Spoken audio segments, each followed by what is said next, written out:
Rosalind Quay's seventh petition was sealed while she was still speaking. The wax fell across her daughter's name in a red line. "Your claim has been reviewed," High Priest Calvus said in the Ember Tribunal. The temple found no evidence of abduction, coercion, or unlawful confinement. Rosalind kept both hands on the petition table so the court would not see them shake. "My daughter is 12 years old. She left no cloak, no boots, and no medicine. Children do not run into winter barefoot because a priest writes the word runaway." Above them, Dragon King Damon Kestrel sat upon the black glass throne. Smoke coiled from vents beneath its arms like a sleeping beast. Rosalind looked at him. "You told me you would read the witness statements yourself." Damon's thumb stopped against the royal seal. "I read the summary. The summary Calvus prepared. The summary accepted by the tribunal. That is not the same thing." Calvus folded the petition into the case, holding Rosalind's previous 6. "Grief can make repetition feel like evidence." Rosalind turned toward him. "And power can make silence look official." Calvus did not raise his voice. "No one questions your love for Nell, but the temple cannot allow a private tragedy to destabilize a treaty protecting 5 provinces from famine and dragonfire." Nell Key had disappeared from the temple school 23 days earlier. The priesthood controlled the mountain granaries and the ritual fires that kept the royal dragon calm beneath the capital. Damon needed their treaty renewed before the first snow. Rosalind's daughter had become an inconvenient question between a king and political survival. Damon spoke at last. "Rosalind, I will not authorize the inspection before the treaty is renewed. The case will remain sealed until then." "You believe she may still be alive," Rosalind said. Calvus stepped between her and the throne. "His Majesty believes every lawful possibility has been examined." "I asked him." Damon met her eyes.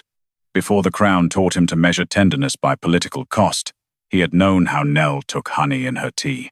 He had repaired her wooden dragon after one wing broke and promised Rosalind that no door in his kingdom would remain closed if her family stood behind it.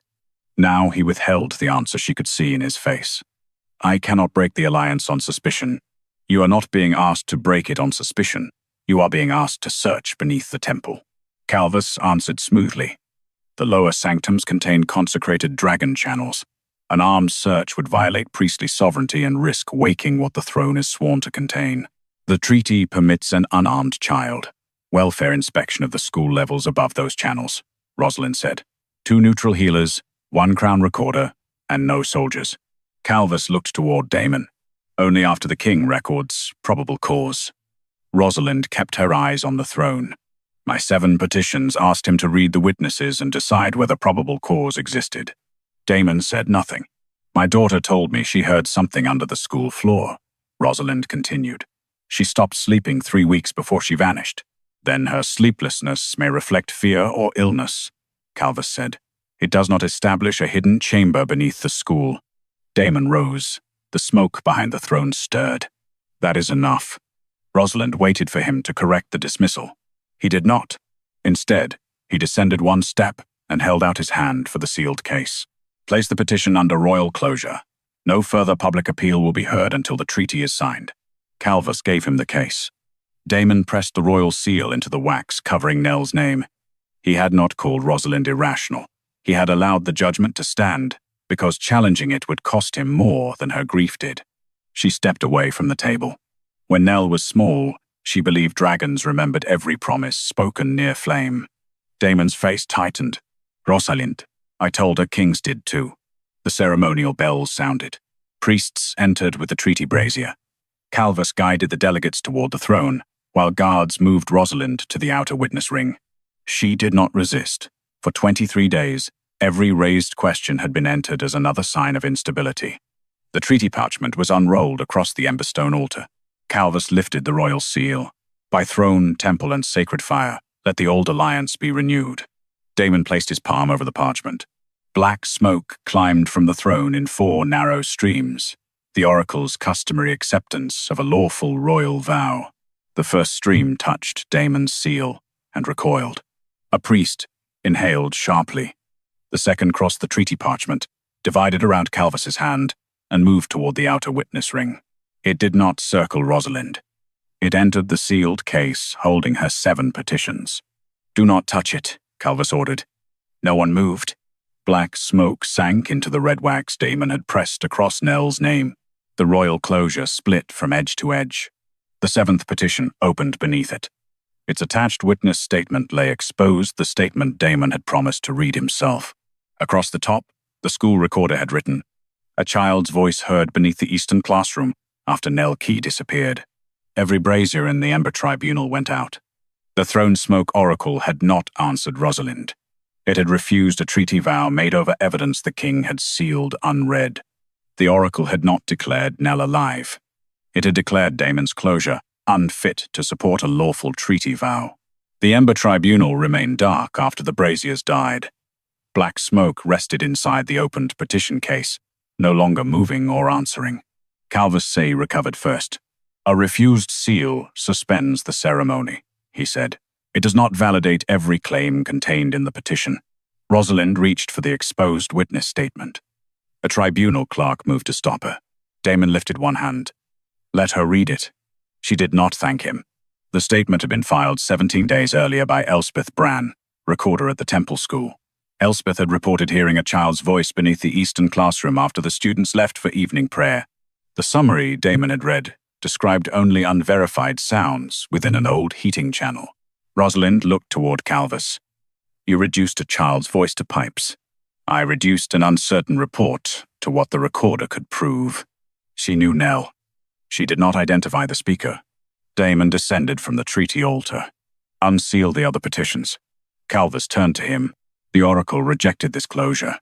The prior 6 remain lawfully sealed. They concern the same missing child and the same probable cause decision.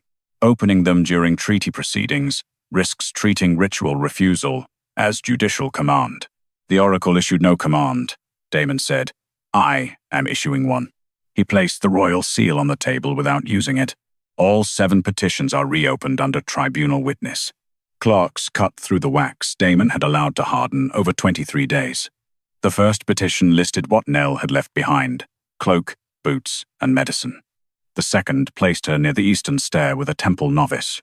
The third recorded scratches on the locked classroom hatch. The fourth contained 2 student reports of singing beneath the floor.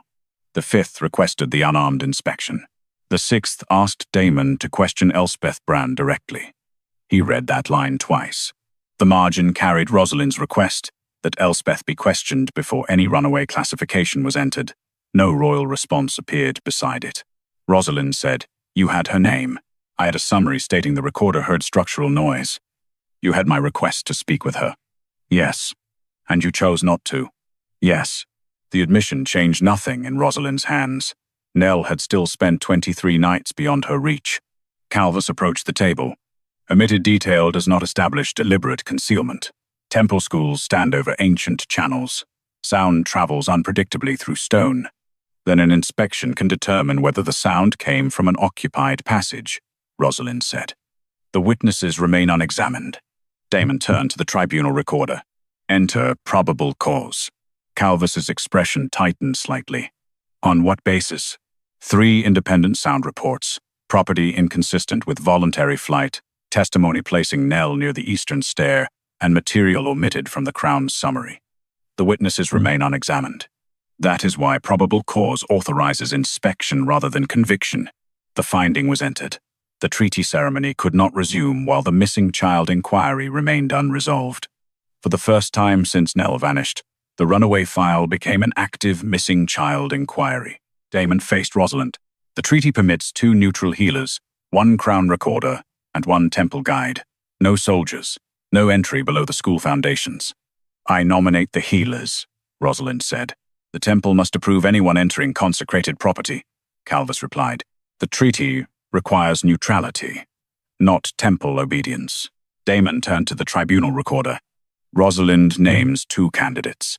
The tribunal confirms that neither serves crown nor temple. Any objection must state a documented conflict." Rosalind continued. "The crown recorder answers to the tribunal during the inspection, not to your private counsel." "Agreed," Damon said. "Every classroom, storage room, infirmary annex, and service stair within the school levels is opened. Some contain protected student records," Calvus said. "The recorder may seal irrelevant papers. The room's still open." Damon nodded. every school-level space covered by the inspection clause. Rosalind held his gaze. You will not lead it. Why? Because your presence turns every priest into a diplomat. I need people looking for Nell, not measuring whether the Dragon King appears offended. And my absence? It will prove you understand. This is an investigation, not a performance of concern. I will remain at the tribunal. Calvus folded his hands into his sleeves. Rosalind has no technical authority over the examiners. She has parental standing and direct knowledge of Nell, Damon replied. Then, she may advise the search. She may not control evidence handling. Rosalind opened the 6th petition. I know the rooms Nell feared, the places she hid, the medicine she needed, and where she heard the sound. I will identify the first priorities. Damon looked to the recorder. Rosalind sets the initial search priorities within the lawful inspection area. The examiners retain control of evidence handling and safety. Elspeth Brann was brought from the temple school before the tribunal adjourned. Ash marked her sleeves. Her fear remained contained behind formal posture. You heard a child's voice beneath the eastern classroom? Rosalind asked. Elspeth looked toward Calvus. Answer her, Damon said. Yes. Was? Elspeth opened her record book. No. 3 dated entries crossed the page. The school recorder had recorded a child's voice beneath the classroom on 3 consecutive nights. 2 of them were after Nell had officially been declared a runaway. 3 dated reports of a child's voice did not prove that Nell was beneath the school. They proved the runaway finding had survived evidence that should have reopened it. At first light, Rosalind entered the temple school with 2 neutral healers, 1 crown recorder under tribunal oath, Elspeth Brann, and a temple guide appointed by Calvus. No soldier crossed the gate. Damon remained in the Ember Tribunal, as Rosalind had required. The eastern classroom came first. Before the floor, one healer said, we confirm the child's immediate needs. Rosalind led them to the infirmary cabinet. Nell's medicine was kept here. She took 6 drops at dusk when the cold tightened her breathing. The temple guide opened the cabinet under witness. A brown bottle stood behind the fever tonics, its seal unbroken since Nell disappeared. The healer checked the level. Nearly full. Calvus could observe from the marked, school-level threshold, but he held no place on the inspection team. He stood near the doorway without touching records or directing the examiners. A child may leave without planning to remain outdoors, he said. She had never missed 2 doses without struggling to breathe. That supports urgency. It does not identify destination or cause. Enter exactly that, Rosalind told the recorder. They opened Nell's sleeping room. Her winter cloak remained on its peg. Her boots stood beneath the bed. A cup with dried honey sat beside the cold hearth. Rosalind did not touch it. The recorder asked, Do you want the cup entered? Yes. As evidence she expected to return, Calvus said, or evidence she left in haste. Record both interpretations, Rosalind replied. In the eastern classroom, Elspeth stopped beside the 3rd row. This is where I heard the voice. Near the eastern wall, after the final bell. A chalk dragon remained beneath Nell's desk, 1 wing larger than the other. She drew dragons when she was frightened, Rosalind said. Many children draw during lessons, Calvus answered. Nell drew them when she heard something. No one entered the statement as proof. The healers checked structural safety. The recorder sealed 2 unrelated student ledgers. The temple guide opened the storage alcove and furnace cabinet. The eastern floor hatch lay beneath a movable prayer platform. Its upper ring was blackened with age. 3 pale scratches crossed the iron rim. Elspeth opened her record book. I entered those marks in the 3rd petition. The recorder compared her drawing with the hatch. The upper scratches match. The structural healer tested the hatch without opening it. The locking pin is engaged from below. School hatches lock from the classroom, the temple guide said. Can the lower mechanism be reached through the heating channel? Rosalind asked. Not without entering consecrated levels. We are not entering them, the healer said. We are determining whether the mechanism was used. A witnessed report went to Damon. His reply returned under tribunal seal. Do not expand the inspection boundary. Preserve the hatch, document the mechanism, and request an extension if evidence supports one. Rosalind handed it back. He can follow limits now. The healer examined the frame. Recent soot displacement. How recent? Calvus asked. Within weeks. I cannot narrow it further without removing the hatch. Rosalind knelt near the eastern edge. Nell told me the sound beneath the school stopped when she sang. That statement was not in the exposed report, Calvus said. It was in my third petition. The recorder found the line.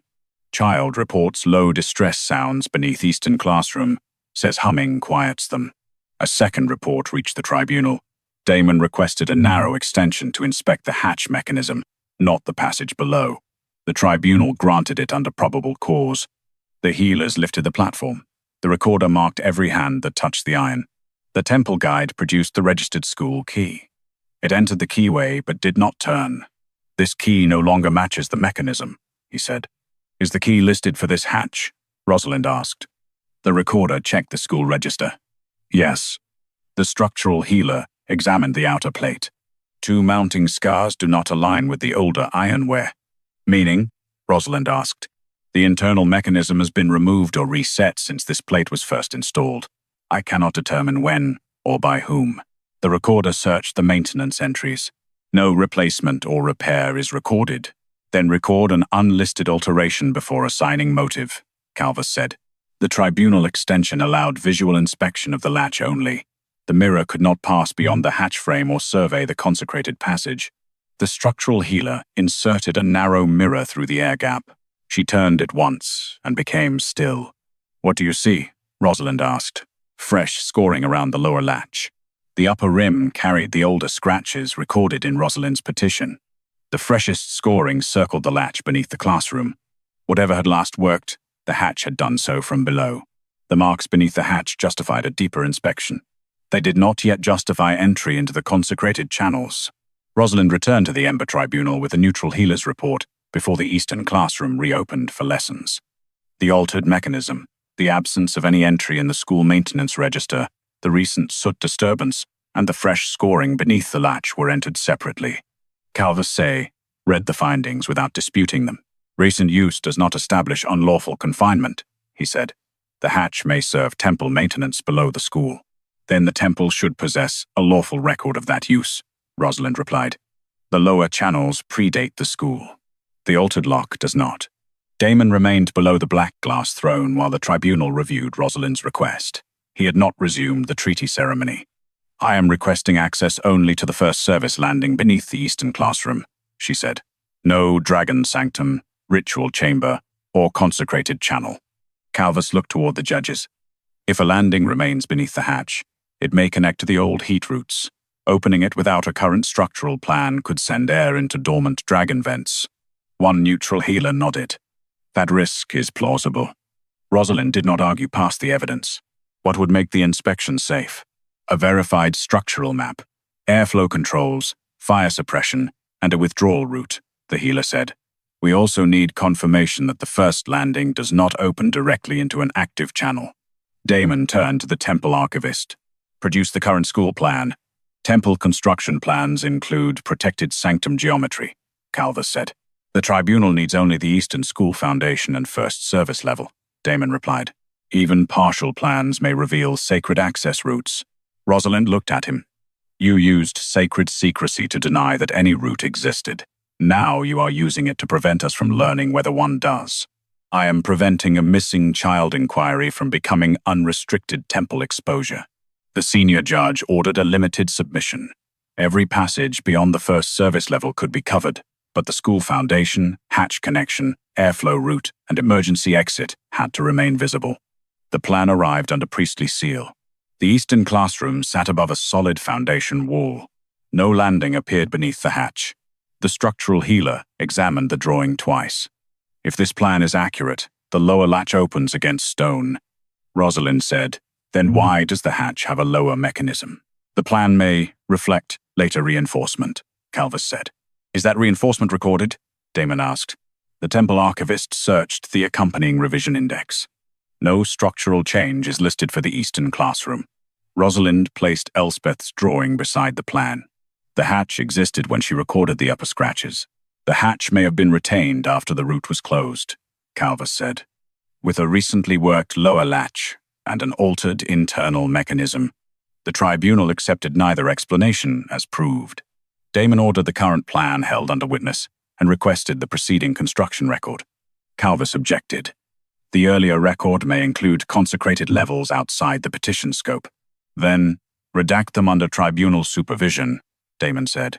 Do not replace the relevant section with a summary. Rosalind looked at him. That would have helped 23 days ago. Yes. The older plan required several hours to retrieve from preservation storage.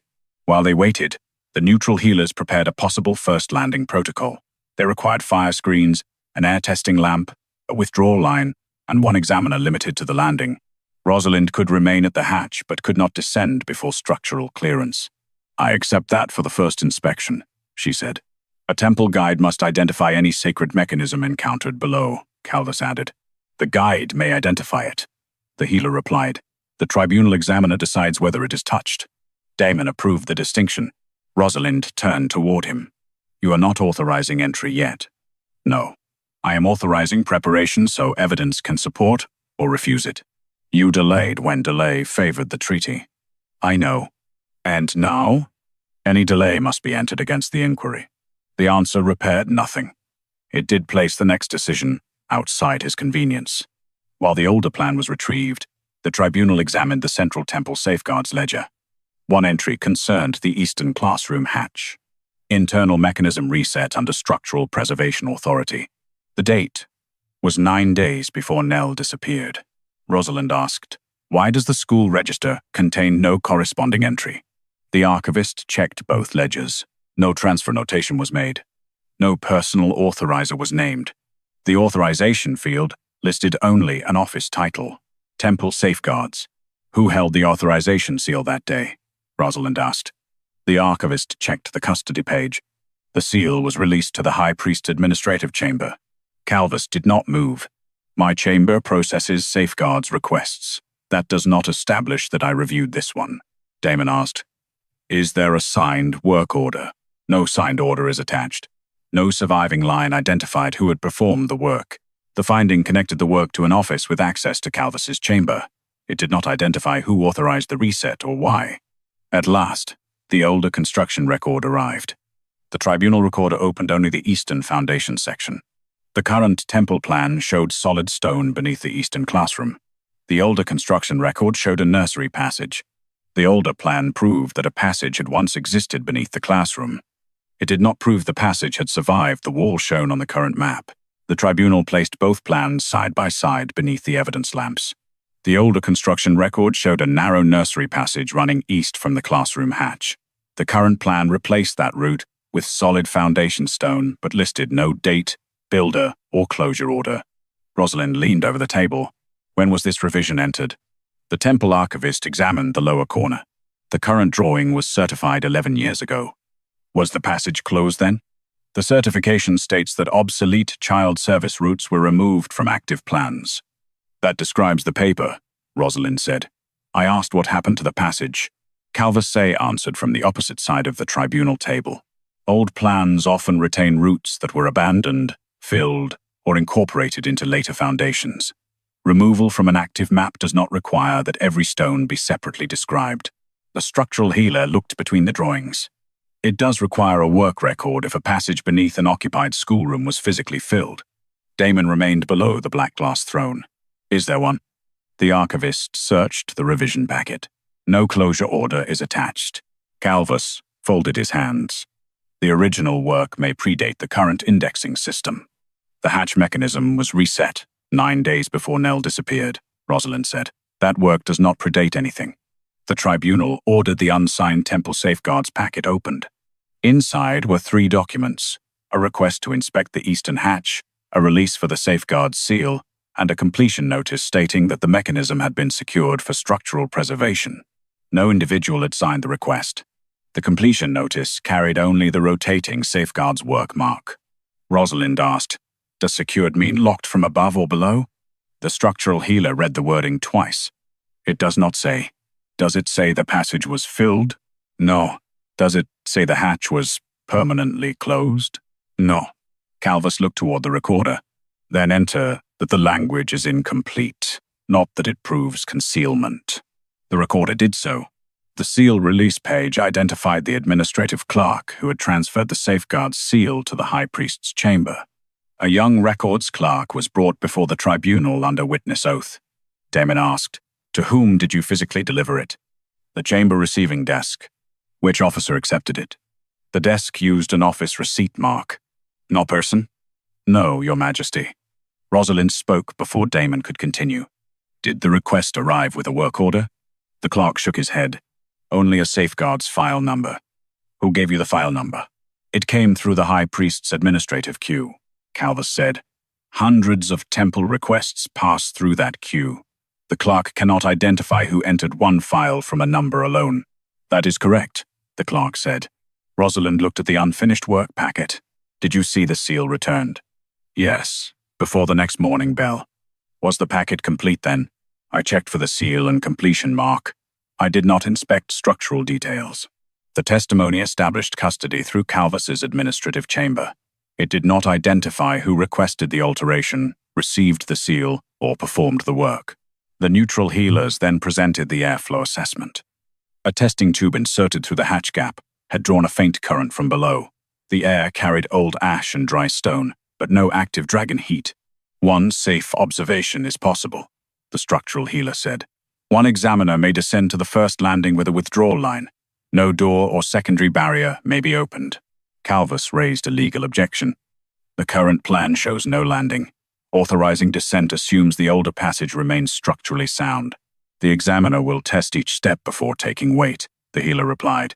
If the landing is blocked or unstable, the inspection ends. Rosalind asked, What may I do? Remain at the hatch. You may identify anything connected to Nell and set the next search priority. You may not descend until the landing is cleared. I accept. A witnessed request went to Damon. He read the safety findings at the tribunal rather than entering the school himself.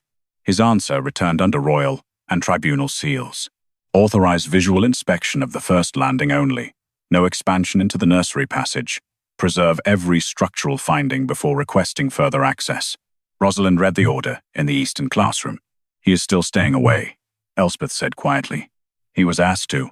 Does that make it easier? Rosalind looked at the hatch. It makes the inspection cleaner. It does not make the reason necessary any kinder. The fire screens were placed. The air testing lamp remained steady. A neutral structural examiner fastened the withdrawal line and lowered herself through the opened hatch. Rosalind stayed at the rim. The examiner reached the third iron rung. Stone wall ahead, she called. How far? The recorder asked. Beyond the landing, not beneath it. She descended one rung farther and tested the floor. Landing stable. The tribunal recorder marked her position. Can you see the nursery route? Only its entrance. The current wall blocks the passage several feet beyond the hatch line. Rosalind gripped the edge without crossing it. Is the landing filled? No. Does the wall join the original foundation? The examiner held the lamp near the masonry. The mortar is newer than the surrounding stone. Calvus remained at the marked threshold. That may be the reinforcement shown by the current plan. Then the plan placed it in the wrong position, Rosalind said. The examiner measured the distance twice. The first landing was not filled with stone. The wall shown on the current plan had been built several feet beyond it, leaving the nursery passage intact. The wall beyond the first landing changed the inquiry from a missing passage into a question of who had built one shut. The neutral examiner returned with measurements, mortar scrapings, and a request for a second, limited order. The nursery route remained intact behind newer masonry, but no one knew what lay beyond it. Rosalind stood at the hatch. How much can be examined without entering? We can test the wall, inspect any vent, and determine whether the space beyond is occupied, the structural healer said. We cannot break through until the airflow and dragon heat risk are known. Then request exactly that. The report returned to the Ember Tribunal. Damon read it beneath the black glass throne. Calvus stood opposite him. A wall beyond an old landing may preserve sacred separation, the High Priest said. It does not establish confinement. No, Damon replied. It establishes that the current plan concealed usable space. The plan may simplify obsolete structures. The hatch was reset 9 days before Nell vanished, and the purpose remains unknown. Damon entered a narrow extension. Inspect the masonry, vents, and immediate air beyond the wall. No opening large enough for entry. No contact with active dragon channels. He remained at the tribunal. Beneath the classroom, the healer examined the newer wall. Its center stones were ordinary gray block, but one upper section held a narrow bronze grille, blackened by repeated heat. Was that grille on either plan? Rosalind asked. The recorder checked both. No, Calvus observed from the marked threshold. Vent fittings are often added without redrawing an entire foundation. Then, there should be a safeguards entry, Rosalind said. The central ledger contained none. The healer held the air-testing lamp near the grill. Its flame bent inward, then steadied. Air moves toward the passage. No active flame reaches this wall. A sound followed. Low, uneven, almost lost beneath the stone. Rosalind tightened her grip on the hatch rim. Elspeth, the school recorder, closed her eyes. That is the pattern I heard. A heating channel can carry temple chant from another level, Calvus said. The sound came again, 3 notes. A pause, then 2 lower notes. Nell had used that rhythm when medicine frightened her. Rosalind would tap it against the cup until the child's breathing slowed. She leaned closer. Nell? The healer raised one hand. Do not call again until we know whether sound affects the structure. Rosalind stopped. The next pulse came through the wall before anyone touched it. Every ember lamp in the classroom dimmed. Far below, something vast shifted against stone. The temple guide went pale. That is the royal dragon. The healer ordered everyone back. The recorder marked the time and sent it to Damon. His reply returned under tribunal seal. Compare it with the royal dragon stability register. Do not widen the wall. The register showed months of violent surges beneath the capital. The priesthood's ritual fires had been credited with calming them. The final entry before Nell disappeared recorded a surge severe enough to fracture the throne foundation. The next night, the dragon settled. It had remained stable every evening since. Rosalind read the dates. What changed that night? The temple adjusted its calming rites, Calvus said. What adjustment? The methods are protected under the treaty. Damon's written order followed. Open the relevant method record under tribunal restriction. The protected record did not name Nell. It described a living juvenile voice positioned within the former nursery route. The voice was to repeat a calming sequence whenever the royal dragon entered distress. Rosalind's face lost color. How long? The healer read the schedule. Every night since the runaway classification. The first session began the evening after the school entered Nell as gone. A tribunal speaking line was opened under witness. I was told the ritual fires were working, Damon said. Rosalind faced the line. You knew the dragon was failing. Yes. And you allowed the people controlling its cure to summarize my evidence. Yes. You did not know they were using Nell. No. But you chose not to learn what their protection cost. Damon did not answer. Calvus said, the record does not identify the child. Temple wards sometimes use trained choristers during dragon distress. Not behind sealed masonry, Rosalind replied. The healer inspected the bronze grill and found fresh wear along its inner edge. A small medicine stopper rested against the far side. Rosalind recognized the blue glass. Nels, she did not reach through the grill. The healer sealed the stopper in an evidence sleeve and entered the identification as maternal recognition, not final proof. Then the sound began again. 3 notes. A pause. 2 lower notes. Rosalind waited until the healer nodded. Nell, if you hear me, tell me what we put in bitter tea. The answer came thinly through the grill. Honey. The stone trembled with the royal dragon's breath. Then Nell whispered, Mama, do not let them make me sing again. Nell's answer ended the inspection. The neutral healer ordered everyone back from the wall, while the recorder sealed the speaking grill as an active child welfare site. Rosalind remained at the hatch. She is alive. Yes, the healer said, and frightened. Then we open the wall. Not until we know what the dragon will do when the singing stops. Calvus stood at the marked threshold. The child's voice is stabilizing the royal dragon. An uncontrolled interruption could fracture the temple foundations and kill her before anyone reaches the passage. Rosalind looked at him. You speak as though continuing is the cautious choice. It may be the only choice that keeps her alive. She asked us to stop them. And if stopping destroys the chamber around her? The healer stepped between the argument and the hatch. We need a rescue plan, not another command imposed through fear. A speaking line connected the classroom to the Ember Tribunal. Damon's voice came through first. Can Nell be removed tonight? Not safely with the current information, the healer answered. We need the nursery passage measurements, the dragon's distance from the root, and a way to interrupt the calming sequence without directing the rebound toward the child. Rosalind said, The next voice Nell hears will not be someone ordering her to sing. Calvus turned toward the line. Your Majesty, the ritual must continue until an alternative is prepared. Damon's reply was quiet. No. The temple guide looked toward Calvus. The high priest's tone remained controlled. If the royal dragon rises fully, the throne foundation may collapse. The capital wards depend upon its sleep. No child will be compelled to protect my throne. Then you accept responsibility for every life placed at risk. I accepted the benefit before knowing its source. I will not continue accepting it after hearing her refuse. Rosalind closed her eyes for one breath. The decision mattered. It did not make him the man who had searched when she first asked.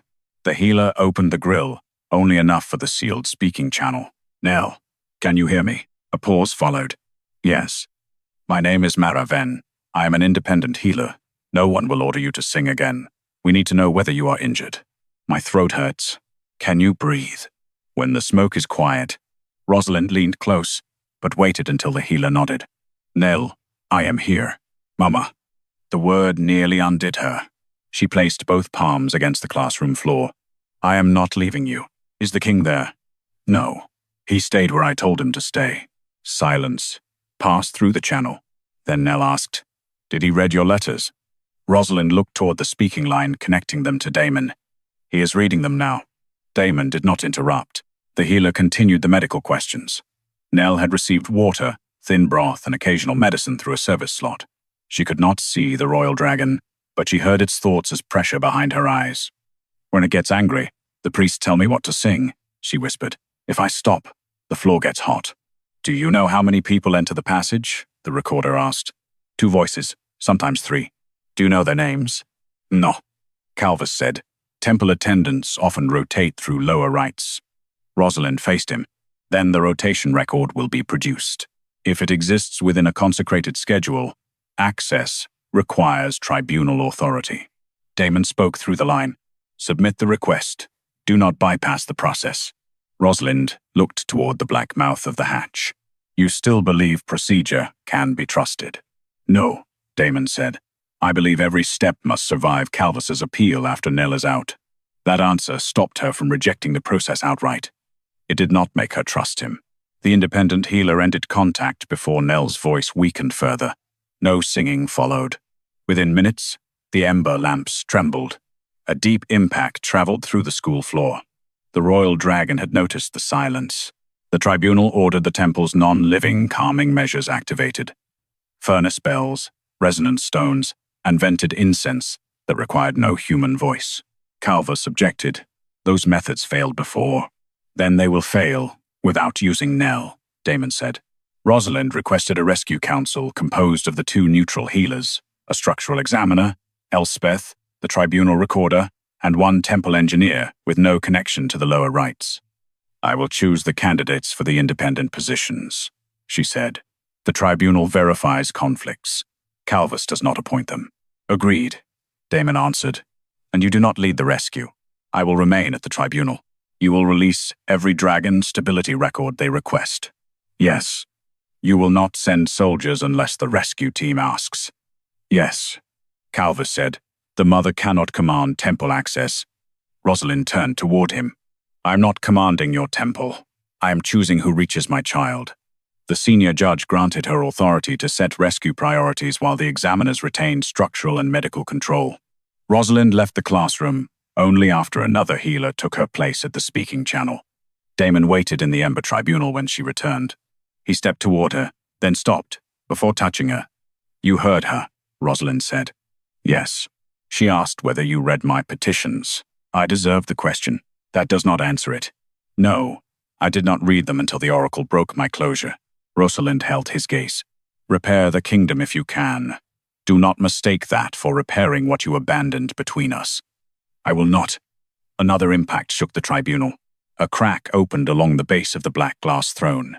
From beneath it came the royal dragon's first waking roar in 12 years.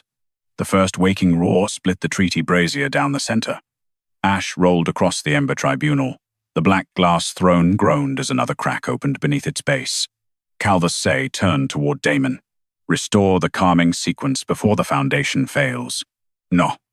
The child may die if the dragon reaches the nursery passage. She may also die if you keep using her voice. The treaty grants the priesthood authority over dragon containment. Damon removed the royal seal from the broken altar. Then the treaty no longer governs this rescue. The delegates rose.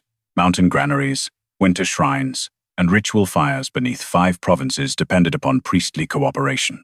The senior judge asked, "Are you suspending the ceremony or terminating the alliance?" Damon looked toward the speaking line, connecting the tribunal to the school. "I am suspending every priestly protection that obstructs the child welfare inquiry. If the temple refuses access, the alliance ends." Calvus remained controlled. You would risk famine and dragonfire on evidence gathered through one wall, on a living child's refusal, witnessed by the tribunal. And if the royal dragon destroys the throne, then the throne was being preserved by a crime. Rosalind stood beside the rescue council's unfinished plans. "Do not turn this into a declaration made for me. It is not for you. Then say who it is for. For Nell, for every child, the treaty placed beyond ordinary law, and for a kingdom that should know what keeps its kings safe." The answer did not soften her. "Open the records before you open the doors." Damon ordered the priesthood's dragon stability schedules, lower route maps, attendant rotations, and safeguards files transferred to tribunal custody. He also released the royal dragon logs, documenting 12 years of instability beneath the capital. Several councillors objected. Those records exposed the weakness of the crown. "They expose what the crown concealed," Damon said. Calvus stepped toward the judges. "Temple records contain consecrated knowledge, unrelated to Nell." "Then neutral examiners will seal what is unrelated," Rosalind replied. "The priesthood no longer decides which omissions are harmless." The tribunal accepted her condition. The rescue council compared the older nursery plan with the lower route schedules. A discontinued warming corridor ran from the first landing toward an attendance chamber. Beyond it, a newer barrier separated the nursery passage from an active dragon vent. One temple engineer identified the barrier. "It can be opened without entering the sanctum, but only from the nursery side." "Then how do attendants reach Nell?" Rosalind asked. He pointed to a narrow service route omitted from the school plan. "From the eastern shrine stair." Calvus said, "That stair lies within priestly sanctuary." Damon broke the treaty seal in half. "It no longer does." The senior judge recorded the alliance as suspended under emergency child protection.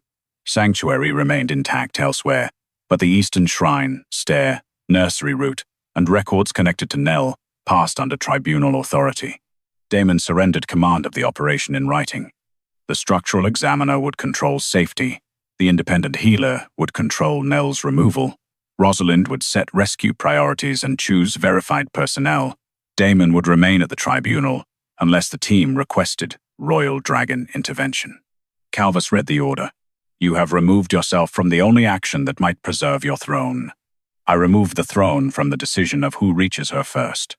Rosalind chose the 2 neutral healers, the structural examiner, Elspeth, the tribunal recorder, and the temple engineer who disclosed the eastern stair. No royal guard joined them.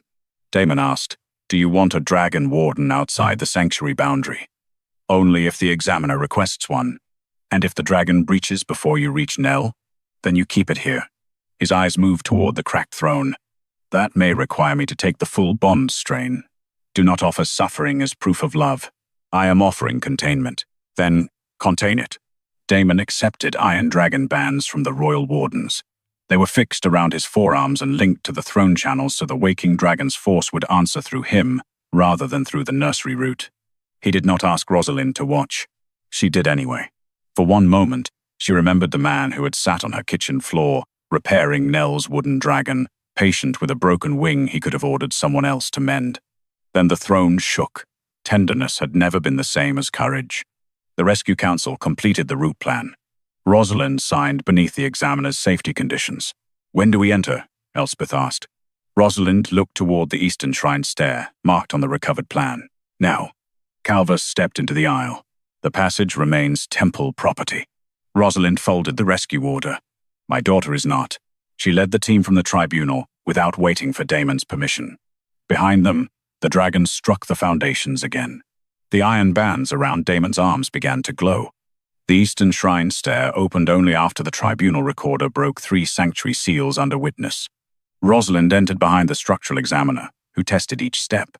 2 neutral healers followed with a child-sized breathing veil, medicine, and a warmed evacuation wrap. No soldier came behind them. The temple engineer held the recovered route map. The stair turns toward the old nursery corridor after the second landing, he said. Beyond that, the passage runs beside an active dragon vent. Then the sealed nursery door is our first priority, Rosalind said. Entered, the examiner replied. I still control whether the route is safe. I understand. Elspeth and the tribunal recorder followed last, preserving every opened seal. Calvus remained outside the sanctuary boundary, under court order. If the examiner orders withdrawal, no parental claim overrides her, he called down. Rosalind looked upward. For once, we agree. The first landing held old nursery tiles beneath ash. Small carved suns marked the wall at a child's shoulder height. Rosalind forced herself not to imagine Nell touching them in the dark. The air testing lamp bent east.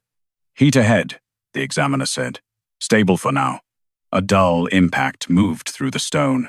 The royal dragon's unrest traveled from the tribunal foundations into the temple roots. The healer checked the flame. Damon is holding the main surge away from this corridor. Rosalind kept walking. He is doing what the rescue requires. At the second turn, they found the omitted service route behind a movable shrine panel.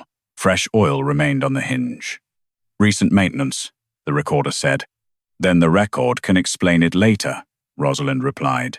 Open it. The examiner checked the air before allowing the engineer to move the panel. A narrow corridor ran toward the former nursery. Bronze speaking tubes lined one wall. Through them came a child's ragged humming. Rosalind stopped breathing. The healer listened at the nearest tube. One child. Conscious. Breathing strained. Rosalind waited for her nod. Nell. The humming broke. Mama, I am here. Did you bring the king? No. A pause followed. Good. We are coming to you. You do not have to sing. The dragon is loud. Another impact shook dust from the ceiling. Can you hear words? The healer asked. Not like ours. He pushes pictures into my head. Fire. Chains. The throne hurting him. Rosalind looked toward the engineer. Was this route built to carry sound toward the dragon? The tubes connect to the vent network. They could carry a voice downward. The recorder entered the answer, without interpreting it. They reached the sealed nursery door. The current lock bore the temple safeguards mark. A feeding slot had been cut at knee height. Beside it stood an empty, blue-stained medicine cup. Open it, Rosalind said. Not yet, the examiner replied. Heat is building behind the eastern wall. My daughter is behind that door, and I intend to bring her out alive. The healer placed the breathing veil near the threshold. Keep Nell away from the vent side while we cool the lock. Rosalind knelt at the slot. Nell, move to the door. I get dizzy when I stop. You may feel dizzy. The healer is here. The priest said the dragon would break the city. They made you responsible for something no child should carry. What if they were right? Then the adults will answer it. You come to me. Fabric scraped across stone. The examiner wrapped the lock in cooling cloth. The engineer identified the sacred release pins but touched none until she authorized them. The door opened inward. Nell stood 3 steps away, thinner than Rosalind remembered, wrapped in a temple blanket. Bronze smoke tubes curved behind her toward a grated wall glowing with distant dragon fire. Rosalind did not rush past the healer. May I go to her? The healer checked the floor, air, and Nell's breathing. Yes, slowly. Rosalind crossed the room. Nell reached for her. The first touch nearly dropped them both. Rosalind gathered her daughter against her chest while the healer secured the breathing veil and checked her pulse. You came, Nell whispered. I should have reached you sooner. You kept calling through the floor. I never stopped. The examiner ordered immediate withdrawal. The dragon's heat was rising, and the team had no authority to search beyond the nursery room.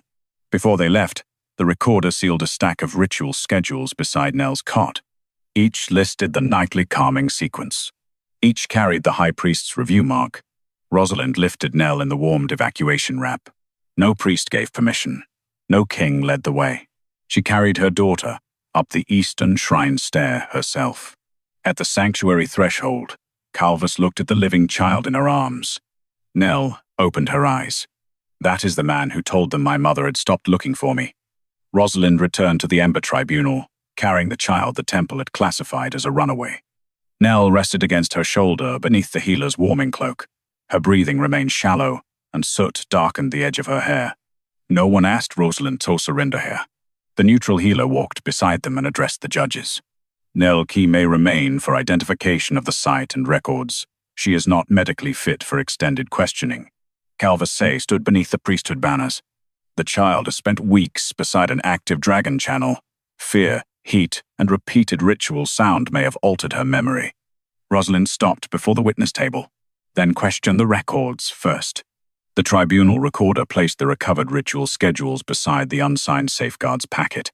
Each nightly calming session corresponded with an entry in the Royal Dragon Stability Register. Each schedule carried Calvas's review mark. Damon stood below the cracked black glass throne. "Did you review these sessions?" Calvas looked at the documents. "I reviewed containment results. Did you know the living voice belonged to Nell?" "I knew a juvenile chorister had been assigned to the nursery route." "Assigned by whom?" "The lower rites are administered through temple offices." Rosalind's hand tightened around Nell. "She was locked behind a door bearing your safeguards mark. Office marks identify procedure, not personal action." The temple engineer entered the feeding slot, speaking tubes, altered hatch, and omitted service route into the public record. The school archivist confirmed that no corresponding entry had reached the local maintenance register. Then the tribunal clerk produced the original runaway notice. It had been approved the morning after the first recorded calming session. Calvas read the date, without visible reaction. Rosalind asked, "Did you know a child was singing beneath the school when your office allowed Nell to be called a runaway?" "I knew a containment voice had begun." "Did you ask which child was missing from the rooms above it?" The temple faced an immediate threat from the royal dragon. "That was not my question." Calvas turned toward the judges. "If the dragon had broken the throne foundation, thousands could have died. I acted within a system designed to preserve the realm when the crown could not control its own bloodline." Damon did not defend himself. "My dragon was failing," he said. "I concealed that instability because I feared what the provinces would do with a weakened king." He faced the court. "Rosalind gave me 7 opportunities to examine the cost of that concealment. I read the summary because the summary allowed the treaty to survive." Rosalind looked at him. "You knew enough to doubt it." "Yes, and chose delay." "Yes." The admission entered the same record as Calvas's. Damon ordered the suspended treaty placed before the Throne Smoke Oracle for formal challenge. Calvas objected. "The Oracle cannot determine criminal guilt." "It will not," Damon said. "It will determine whether this treaty may still claim lawful foundation." The senior judge approved. Under treaty challenge, the Oracle could return only statements already spoken beneath the original vow. It could not identify authors, discover hidden acts, or answer questions. Damon placed the same royal seal beside the broken closure from Rosalind's 7th petition. Smoke rose from the throne. It crossed the treaty parchment and gathered over the tribunal record. Calvas's earlier voice returned through it, unchanged. The temple found no evidence of abduction, coercion, or unlawful confinement. The smoke shifted. Her sleeplessness may reflect fear or illness. Then came his words from the day Nell's case was sealed. "The temple cannot allow a private tragedy to destabilize a treaty protecting 5 provinces." The smoke did not interpret them. It carried them across the ritual schedules bearing Calvas's review mark, the runaway notice filed after the first calming session, and the safeguards work packet routed through his administrative chamber. The royal seal split down its center. Every priesthood banner above the tribunal lost its ceremonial flame. The treaty vow was refused. Calvas remained upright. "I protected the kingdom from a dragon the king could not master." "You protected the throne by making my daughter responsible for it," Rosalind said. The tribunal revoked Calvas's authority and ordered him held for trial on unlawful confinement, suppression of child welfare evidence, and misuse of temple sanctuary. The officials attached to the lower rights would receive separate hearings. Damon formally ended the priesthood treaty. The decision cost the crown direct control over the mountain granaries and winter shrines. He transferred emergency food authority to provincial councils before any priest could use hunger to force the alliance's return. He then submitted 3 laws. No missing child inquiry could be closed through institutional summary, while raw witness evidence remained unread. Temple Sanctuary could not prevent a neutral child welfare inspection after probable cause. No dragon containment practice could use a living voice without informed consent, independent medical supervision, and a named accountable officer. Damon sealed the laws. This time, the Throne Smoke Oracle accepted the vow. Rosalind requested that Nell's recovery remain under neutral healers chosen through the tribunal. No crown or temple official could question her without Rosalind's consent and medical approval. The judges granted it. Damon approached only after Rosalind allowed him within speaking distance. Nell watched him from her mother's arms. "You fixed my dragon," she whispered. His face tightened. "I should have searched for you before repairing anything else." Rosalind met his eyes. "Repairing a kingdom does not repair the heart you abandoned. I know. You will not use Nell's recovery to prove that you deserve us. No. For now, you may send her the wooden dragon. Nothing more, unless she asks." "And you?" Rosalind held her daughter closer. "You may do the work without knowing whether it leads back to me." Damon bowed his head. Rosalind left the Ember Tribunal carrying Nell through the doors no priest could close again. The throne had lost a treaty. She had regained her child, her authority, and the right to decide what came after survival.